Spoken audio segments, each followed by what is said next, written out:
Bueno, ¿cómo están? Les voy a grabar en tres partes. Esta es la primera. El tema de hoy, patología molecular, de las variantes genéticas a la enfermedad. Como nos pasó este año que tuvimos muchos lunes feriado, para que entrara todo el cronograma, tuve que poner esta clase en video y como un día extra, pero bueno, tienen el fin de semana y el lunes que es feriado para verla y seguimos la semana que viene. ¿Tá? Lo que vamos a hablar esencialmente es cómo pasamos del genotipo al fenotipo. ¿Sí? Cómo pasamos de alteraciones que las podemos ver a nivel del ADN o a nivel de la interacción del ADN con proteínas, que ustedes saben que se da fundamentalmente a nivel de los surcos mayores. En esta esquemita está representado la esencia más importante de la genética molecular. ¿Cómo pasamos de esto a esto? ¿No? Es decir, a un fenotipo muchas veces fácilmente distinguible, muchas veces no, pero que definiríamos como una enfermedad genética, ¿sí? Un albinismo, una progeria o envejecimiento prematuro, un síndrome de Ehlers-Danlos con una gran hiperlaxitud articular que acá no se ve y de piel, y un hirsutismo, ¿no? O sea, un aumento marcado de la pilosidad corporal. ¿No? Otra forma de verlo sería esta. Uno tiende a pensar en una cosa lineal y sencilla, y en realidad, en general, y esto ya vimos cuando hablamos de herencia de los rasgos complejos, cómo desde distintos genotipos, interaccionando con distintos ambientes y eventualmente con otros genes, yo voy a volver un poquito sobre eso, podemos tener distintos fenotipos, y puede haber una gran complejidad en eso. Yo, siempre que hago estas charlas, me gusta que sean charlas que sirvan, además de para ver un tema específico, para redondear otras cosas que vieron con el curso, conmigo mismo o con alguno de mis compañeros o compañeras. Entonces yo siempre les marco acá otros temas del curso que están relacionados con lo que estamos discutiendo. Cuando se los pongo en verde, es que ya los vimos. Si tienen dudas, repásenlo. Cuando se los ponga en rojo, quiere decir que son temas que se van a ver más adelante. Si ustedes se fijan en el cronograma, se van a dar cuenta. Recordemos 5 cosas, y acá esto no lo vimos en el curso, pero lo tienen que haber visto en las clases de biología celular y molecular. Lo primero que hay que tener en mente es el flujo de la información en la célula, ¿no? Repásenlo si tienen dudas, porque hay cosas que les pueden quedar incompletas si no es así. Este es un ejemplo clásico, el de la anemia falciforme, y que un poco ilustra lo central que tenemos que ver del flujo de la información genética en la célula para entender la patología molecular, ¿no? Tenemos el ADN, un cambio de una base por otra, una T por una A, ¿tá? Eso se va a transcribir en el ARN como una base distinta, obviamente, y eventualmente, hay que fijarse en el código genético, se puede traducir a la proteína como un aminoácido distinto, un ácido glutámico o una valina en este caso. En el caso de la anemia falciforme, este cambio en el gen de la beta-globina determina una forma, un plegamiento anormal de la beta-globina en determinadas condiciones de concentración de oxígeno, etcétera, que si esto lo suma uno por muchas moléculas, llevan a una alteración citológica, es decir, en el glóbulo rojo, que se puede ver al microscopio, y esto es lo que se llama fenómeno de falciformación, ¿no? Estos son claramente glóbulos rojos anormales, los de la derecha. Esto lleva a que se tranquen en los capilares, se rompan, o sea, se dé una hemólisis, se produzcan microtrombosis, y eso es el fenotipo que conocemos como anemia falciforme. Entonces, es un ejemplo. A partir de la hemoglobina uno puede estudiar toda la genética molecular sin ningún problema. Nosotros usamos otros ejemplos también, pero con este alcanzaría, y es un ejemplo claro cómo vemos de un cambio de una base por otra en el ADN a una enfermedad que es potencialmente letal. Lo otro que tenemos que recordar es la estructura básica del gen eucariota, ¿sí? Promotor, exones, intrones, regiones 5' y 3' no traducidas, enhancer, etc., porque puede haber variantes genéticas en cualquiera de ellas que lleven a enfermedades humanas. Y lo otro que tenemos que recordar no es el tema central de nuestro curso, pero para entender cómo una mutación lleva a un fenotipo hay que tenerlo más o menos claro, de cómo hay cascadas de comunicación entre e intracelulares, que van a llevar a, bueno, a activaciones, a cambios en la expresión génica, apertura de canales, lo que sea, y que si están disfuncionando pueden llevar a una enfermedad. No olvidarnos también del ADN que hay en las mitocondrias y que pasa lo mismo, puede sufrir mutaciones, puede alterar procesos y llevar por lo tanto a enfermedades. Lo van a ver en una clase específica con alguna de mis compañeras. Variantes genéticas. Esto algunas cosas ya lo vimos cuando hablamos de citogenética, cuando hablamos de variabilidad genética humana hace poquito.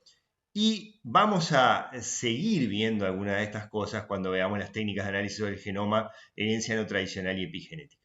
Pero a grandes rasgos, las variantes genéticas y genómicas que podemos encontrar en un genoma son citogenéticas, sobre un cromosoma, falta un cromosoma, sobre un pedazo de un cromosoma, falta un pedazo de un cromosoma, variantes puntuales, SNPs, Single Nucleotide Polymorphism, o polimorfismo de nucleótido único, o variante de nucleótido único, ahí sería SNV, de corta, esencialmente lo mismo. Ahora vamos a ver en realidad la diferencia entre SNP y SNV. CNVs es en inglés variantes del número de copias. Ahora les voy a mostrar, son regiones del genoma que faltan o están duplicadas, están de menos o de más. Chicas desde el punto de vista citogenético, es decir, que no se pueden ver al microscopio, pero grandes pueden incluir decenas o centenares de genes. Indels quiere decir inserción de elección. Regiones del genoma que están, inserción, o no están, de elección del mismo.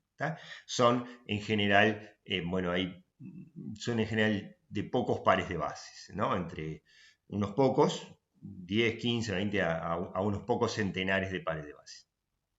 Micro y mini satélites lo van a ver en detalle cuando vean herencia no tradicional, pero son regiones cortitas, repetidas, una tras de la otra, en el genoma. Unos microsatélites clásicos son los repetidos de tripletas.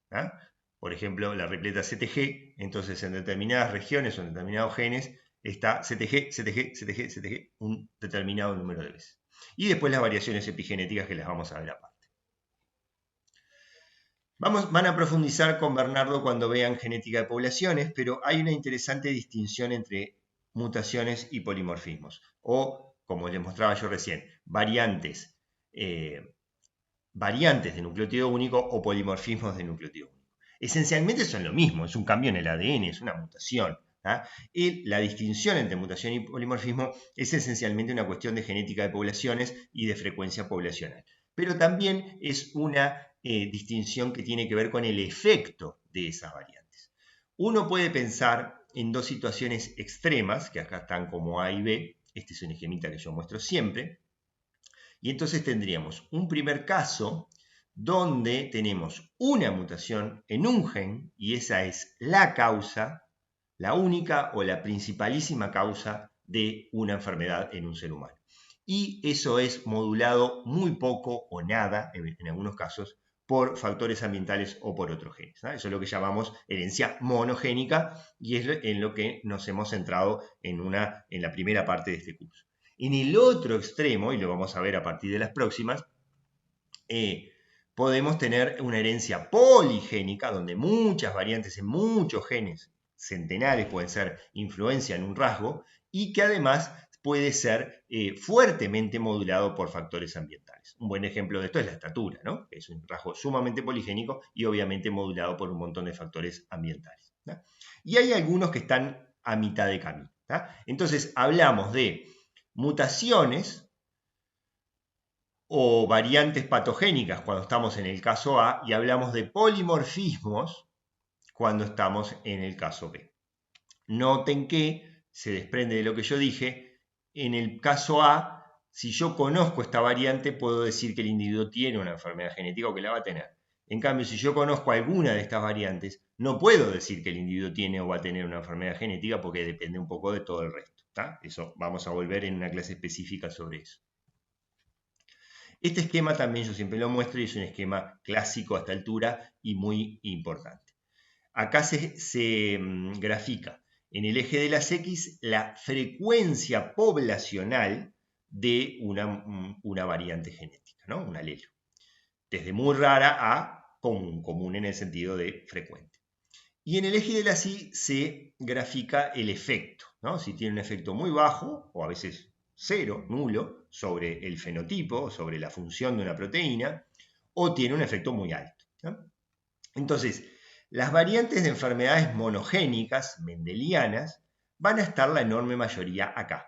Son de baja frecuencia poblacional, si no estaría todo el mundo enfermo, y de alto efecto, como decíamos, una sola variante en un gen, vean el caso de la anemia falciforme, alcanza para tener la enfermedad. En el otro extremo, esto es lo que se llama mutaciones o variantes patogénicas.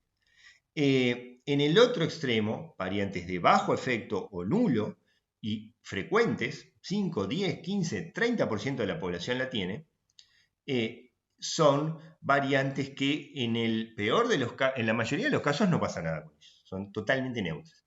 En el peor de los casos, desde el punto de vista médico, pueden ser variantes que, sumadas a otras variantes y sumadas a factores ambientales, recuerden el esquemita B que yo les mostraba recién, pueden favorecer, ser de susceptibilidad, de predisposición para enfermedades genéticas. Para enfermedades, en realidad. Hay algunas variantes que quedan a mitad de camino de eso, yo después les voy a mostrar algunos ejemplos. Estas variantes raras, o sea, poco frecuentes y de bajo efecto, hay montones, lo que pasa es que son difíciles de identificar, básicamente se identifican por secuenciación, y de estas debería haber, y hay de hecho, muy pocas, porque serían variantes frecuentes de alto efecto. Entonces, si son variantes que tienen una penetrancia más o menos alta, la frecuencia de esa enfermedad tiene que ser alta también en la población, ¿sí? Lo cual no es frecuente, valga la redundancia, para las enfermedades genéticas. Sin embargo, hay pocos ejemplos, por lo tanto. Hay algunos ejemplos, algunas variantes, sobre todo variantes recesivas, en algunas poblaciones tienen unas frecuencias poblacionales relativamente altas a pesar de ser de alto efecto. Pero son variantes recesivas, o sea, tienen que estar los dos alelos alterados para que parezca la enfermedad. Un ejemplo es la anemia falciforme. En algunas poblaciones descendientes de africanos, la frecuencia de la mutación de la anemia falciforme llega al 10%. ¿Ah? Pero es una enfermedad recesiva, tienen que estar alterados los dos alelos para que esa enfermedad, tiene que ser homocigoto o heterocigoto compuesto, para que aparezca la enfermedad, pero en algunas poblaciones eso es frecuente. Algunas mutaciones de algunos errores innatos del metabolismo, por ejemplo, la enfermedad de Gaucher se escribe, no importa la enfermedad en sí, en algunas poblaciones de judíos askenazim, o sea, judíos del centro de Europa, también llegan a tener una frecuencia cercana al 10%. ¿Ah? Y entonces es una enfermedad relativamente frecuente en esos individuos, pero también es recesiva. Esto es otra forma de ver lo mismo, ¿no? Mutaciones y polimorfismos. Baja frecuencia, alto efecto sobre la función, es el esquemita que veíamos recién, alto efecto sobre el fenotipo. Podríamos decir que son mutaciones causales, ¿no? O sea, que causan una enfermedad. Son muy poco frecuentes, entonces lo ves en una familia, se lo llaman mutaciones privadas, o en ciertas poblaciones, o a veces en un solo individuo. Hay mutaciones que han sido identificadas en un solo individuo en todo el mundo. Y muchas veces son de nuevo, las más severas, que no permiten, son tan severas que no permiten que el individuo se reproduzca. La única forma que las vas a ver es cuando están de nuevo, ¿no? En el otro extremo, en los polimorfismos, acá hay un ejemplo biológico, ¿no? Un gorila blanco, claramente, algo raro hay acá.